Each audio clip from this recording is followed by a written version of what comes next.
Voici le corrigé des exercices sur la concentration et la dilution des solutions. Seulement certaines questions seront reprises dans ce corrigé. Pour la question numéro 2, nous devons d'abord marquer la formule, soit concentration est égale à volume du soluté sur le volume de la solution. Ensuite, nous pouvons surligner les informations pertinentes. Comme nous souhaitons avoir une réponse en pourcentage, nous devrons donc trouver le volume de soluté dans 100 ml de solution.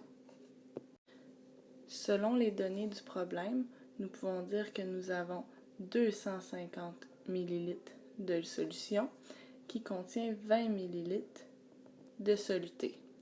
Nous pouvons donc faire un produit croisé pour être capable de trouver la réponse. La réponse est 8 ml sur 100 ml. Donc, la concentration en pourcentage s'inscrit 8% volume sur volume. Pour la question numéro 3, tu disposes de 10 ml d'une solution de concentration 50 g par litre.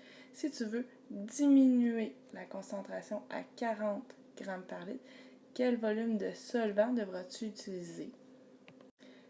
Comme tu désires avoir une diminution, il s'agit d'une dilution, tu devras utiliser la formule C1V1 égale C2V2 et identifier chacune de tes informations.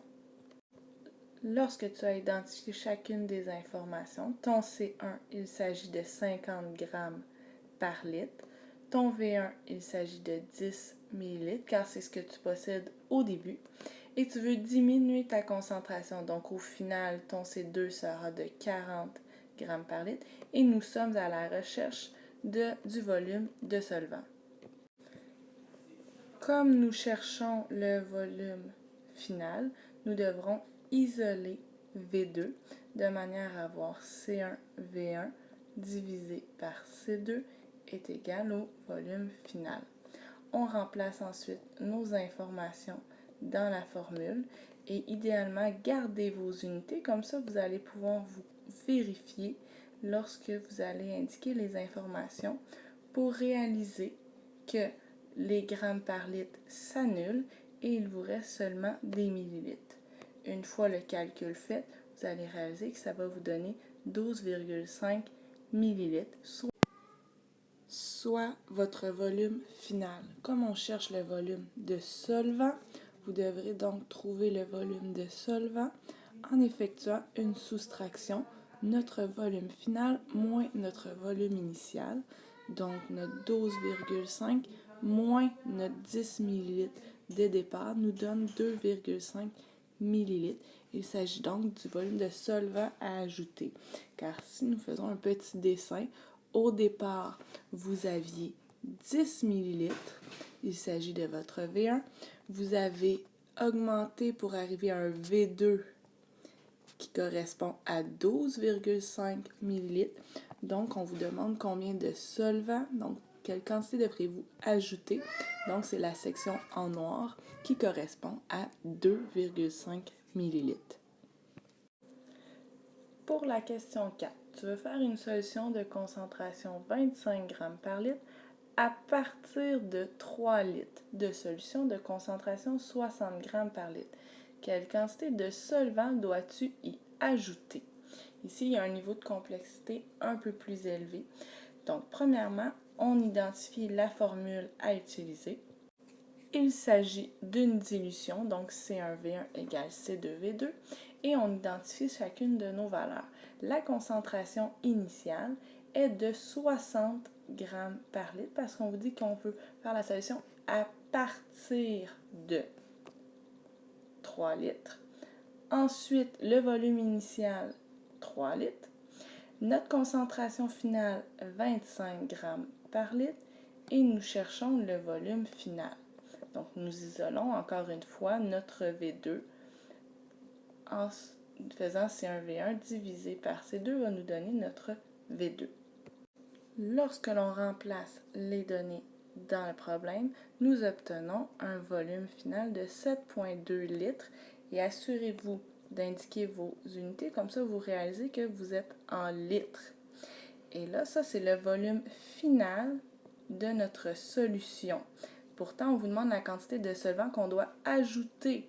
Donc, pour connaître notre volume de solvant, nous devons donc faire notre volume final moins notre volume initial, ce qui nous donne 7,2 moins 3 litres, ce qui va nous donner un 4,2 litres de solvant à ajouter et il s'agit de notre réponse finale.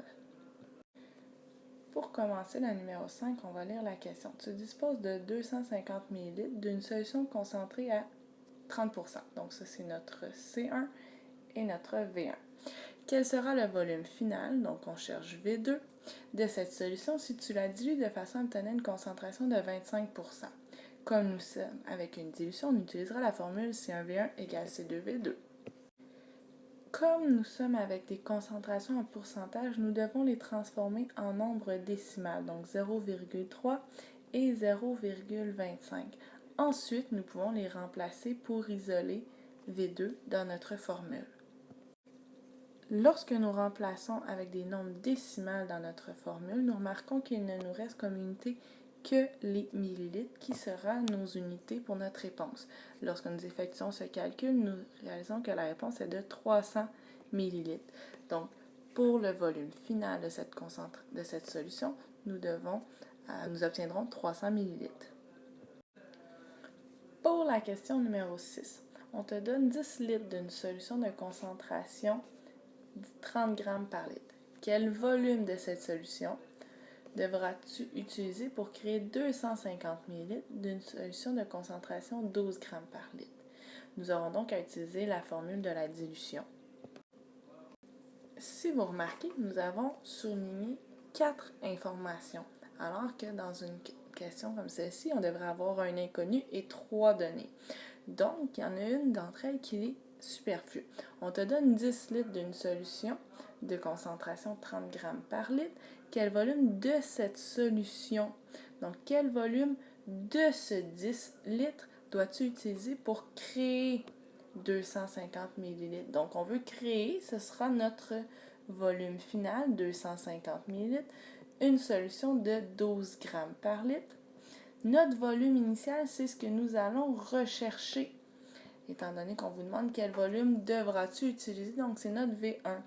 Et la concentration initiale, c'est 30 grammes par litre.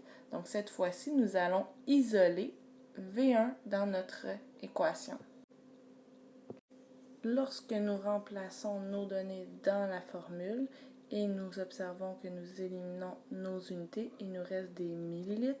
Donc notre réponse finale, lorsqu'on la calcule à la calculatrice, nous donnera 100 millilitres ou 0,1 litre.